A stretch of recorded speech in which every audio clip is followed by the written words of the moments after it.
वाल्मिक कराडच मुख्य सूत्रधार आहे। विशेष मकोका न्यायालयाने हे निरीक्षण नोंदवलंय। विशेष मकोका न्यायालयाने नोंदवलेली निरीक्षणं साम टीव्हीच्या हाती लागलीत। वाल्मिक कराडच्या सांगण्यावरूनच संतोष देशमुख यांची हत्या केली आहे। आताची ही महत्त्वाची बातमी, संतोष देशमुख यांच्या हत्येचा मुख्य सूत्रधार वाल्मिक कराडच असल्याचं निरीक्षण कोर्टानं नोंदवलंय। अपडेट्स घेऊयात आमचे प्रतिनिधी योगेश काशीद यांच्याकडून। योगेश, काय नेमकं निरीक्षण नोंदवलेलं आहे कोर्टानं?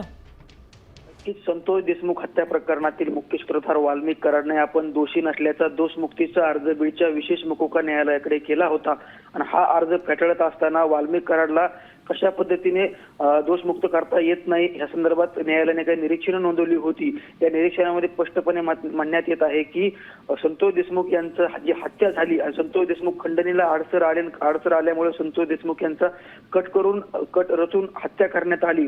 जर वाल्मिक कराडने अनेक वेळा आवाजात पवनचक्कीच्या प्रकल्पाच्या मॅनेजरला फोन केले, त्याचबरोबर काही डिजिटल एव्हिडन्स आणि त्याचबरोबर काही फॉरेन्सिक लॅबचे रिपोर्ट आणि विशेष पाहायला गेलं तर संतोष देशमुख यांची हत्या का झाली तर आवाजात पवनचक्की प्रकल्पाला वाल्मिक कराडने खंडणी मागितली आणि त्या खंडणीला अडसर संतोष देशमुख आले, त्याच्यामुळे त्यांना अपहरण करत त्यांची निर्घृणपणे हत्या केली गेली। संपूर्ण जे विशेष जबाब आणि गोपनीय जबाब आणि साक्षीदारांचे जबाब या आधारे वाल्मिक कराडला दोषमुक्त करण्यात येते। योगेश, अत्यंत महत्त्वाची ही माहिती साम टीव्हीच्या हाती लागली। धन्यवाद या संपूर्ण माहितीसाठी।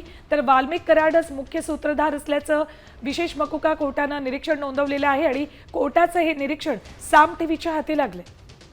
आता isakal.com आहे देशातील नंबर 1 ची मराठी न्यूज वेबसाईट। प्रत्येक अपडेटसाठी isakal.com ला नक्की भेट द्या।